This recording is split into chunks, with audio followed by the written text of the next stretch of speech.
Hello, fellow YouTubers. This is Captain Sparrow here with the SV Neptune's Nightmare.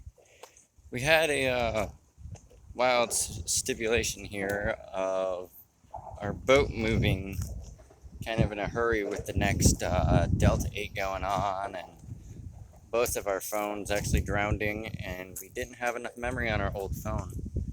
But as you can see, it's a little bit of a spin here. There's a dumpster in our spot.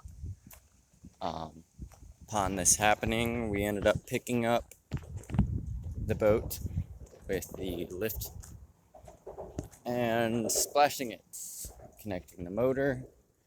The motor now runs. We have the motor running. I managed to lift the mizzen all by myself with two ladders, making a makeshift crane, you would say. Got that all fixed up and raised, and we rigged that with Dyneema. From that, we just used regular turnbuckles to rig that.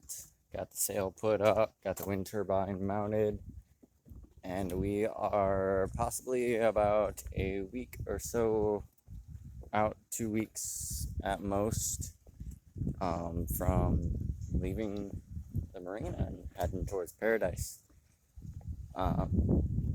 From there, we went through everything. We just got done painting the deck.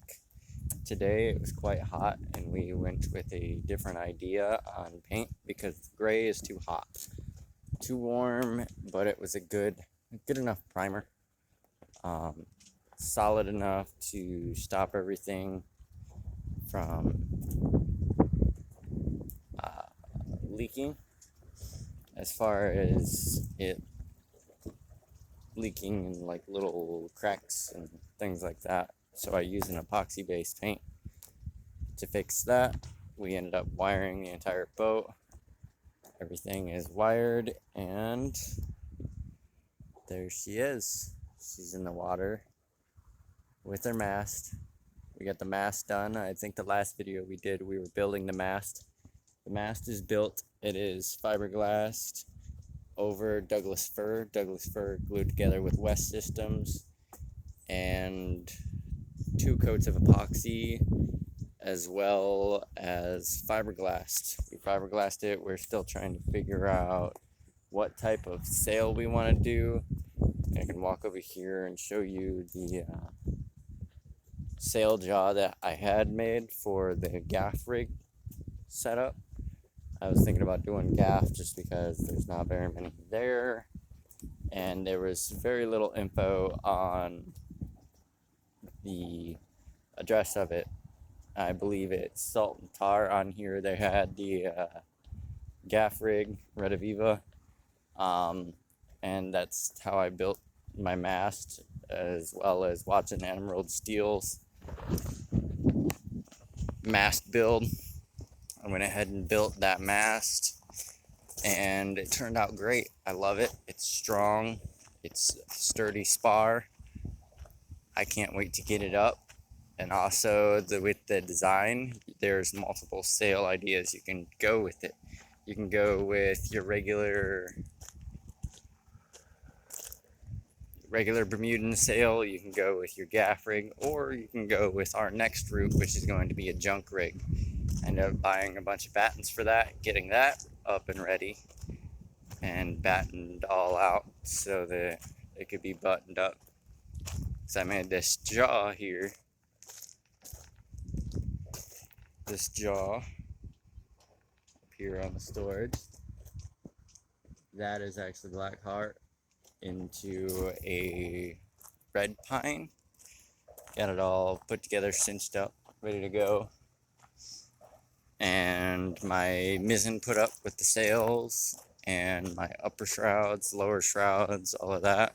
I'm gonna put together a little video on how I went about doing it. I'm not sure if it's the right way, but it's the best way I could know how to do it, and either a quick cinch or a quick alternative to rigging if yours breaks. I chose not to go with steel because that steel wire breaks. It's a bullwhip waiting to smack somebody or cut them, or serious injuries could apply afterwards. So upon that, I went ahead and went through everything, studied with a few of my friends on Facebook and a few of my friends around here, and went ahead and built my rigging. All of my standing rigging is Dyneema, I believe 3/8 and 5/16 and ½ inch. My ½ inch is on my mizzen. I went and built my dead eyes, and from there I built my dead eyes right here hanging on the side, and my rigging on up to my dog ears. My dog ears ran up and over to the tip of my mast. My boom, attempted boom, my through step mast, it is now a keel step mast down in. And so far so good on everything that we are running together. I have successfully mounted my windlass, our new windlass. It's a Lumar Project 2 with a 66-pound plow Bruce anchor. From the Bruce anchor, I went ahead and ran, I believe it was 500 feet anchor line, and surprise, look, it swung.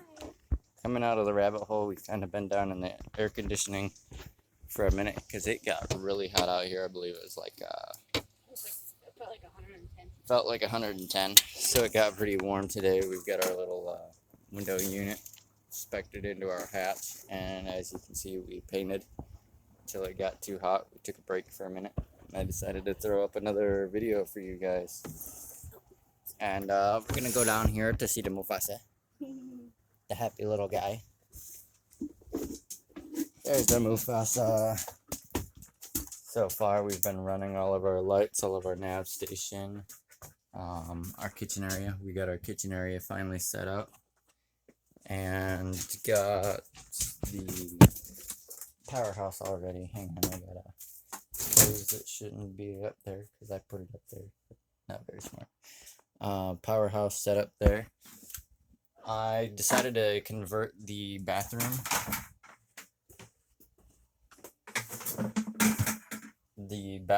into said battery bank / powerhouse.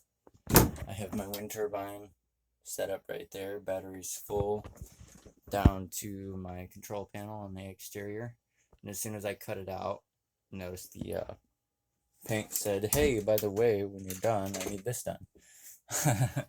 But other than that, I had one hatch up here. I gotta get up here and oil this, make it look pretty with a little side glow to it. I left a little bit of distance on it so that it would give like a nice patina glow in here, and then I'm gonna oil it, get some good varnish on it. Upon that, we went ahead and redid all of the floors in here. Nice little flooring there. All the way back here, ended up doing all the flooring in here. That's my test tank for my diesel. Now that I got a good enough light in here, there she is. She's got a rag on her right now because I was cleaning her up and getting her done. Got all her bilge pumps ran. Got my batteries ran back there. Next up, I gotta do the quadrant and to just replace my zincs down here in the back. Upon that, back here in the back, I have set up my nav station. It is a mess, real big mess right now back here because I've got charts, hoods, my Garmin set up, my VHF set up, and I've just been rewiring everything, wiring it up. But the funnest part is that I can come back here, I can bloop, bloop, bloop, and everything pops on. And I go back here to see the Mr. Mufasa, and I'm able to turn on my depth finder. Give it a moment to warm up. And the one original part to the boat we were able to keep and works. I am super proud of it. I also went ahead and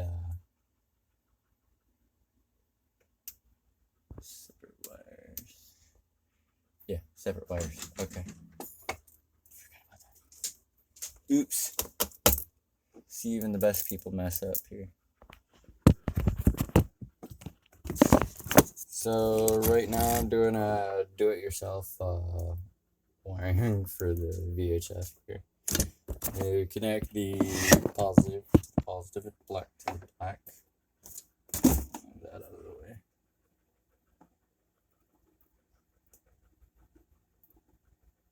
The positive, black to black. And also don't just open wire them like that. I'm doing it just to test and make sure everything turns on. It's on USA high frequency. Let's go to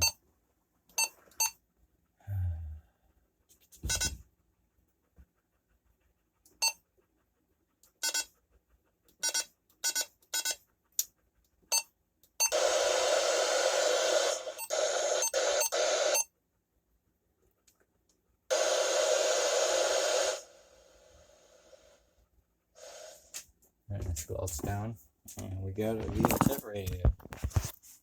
I love this one. I've had it in a few boats. They get mad at me because I don't like to give them the radio. I always go buy them a new one. What? Well, now I gotta hook it up. Yeah, you gotta hook it up. You're not getting mine. Mine has lasted 4 boats, and it lasted the original boat. I don't remember if you guys seen it or not. It was the Cascade 36. Beautiful little boat. The only issue with it was that it was eaten out with termites down to the keel rakes. And now I have 4-foot keel rakes that are not quite going to rot ever because they are full fiberglass and foam setup. All of that, I have all of my battens ready. Down there you can see. And my wind turbine currently is on auto brake. And my dinghy, yes, I have a sail tender. It is a beautiful, beautiful, beautiful boat. It's a Walker Bay, and I ended up going with a full restore on the engine, which is a 1976 Evinrude 5.5 horse. Beautiful little outboard. It runs and it is fast. I can actually get that up on plane with it, and everybody's actually quite surprised to see me do it. But I was like, well, I gotta go with an old one. I can't buy just a brand new motor. And also in the private waters in the Bermudas and down in the islands in the Bahamas, you'll have those little island people trying to steal your dinghy and trying to steal your outboard or whatever. It looks nice and new, so you kind of want everything that doesn't look so nice and so new, especially with a big slow boat like mine. Can't outrun them, and you'll end up with a Captain Ron setup. Also, we have a doggy door for the kid. We figured out yesterday that he has figured out how to open that. Just get himself some fresh air. He likes to open the window and get in there and get some fresh air. And it's great for him because he can get his head outside, and he can't always climb up the big, deep step system I've got, which I've been thinking and trying to figure out how to make that to where he is able to get up and down it. I haven't quite figured that out yet because it's such a deep cabin. I mean, with my head, I got a powered bottle room on my head here of height in this boat, and I have to figure out how to get it to where he can go up that step right there, because that's quite a bit. I've been slowly teaching him how to climb. He doesn't quite do the climbing thing. And so once I figure that out, we'll get him up and down the stairs and up on the deck a lot more, moving around at the most that we can do. I also have gotten my sail bag there for my junk sail. I'm doing heavy duty canvas. Yes, I know it's going to be heavy when it's wet, but the idea that I'm going for, jaws are going to drop when I do come up with it. As far as it goes with the setup on the sail and the main, and all of that good stuff.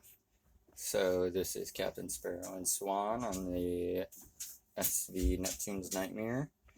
Over and out. See you later, guys.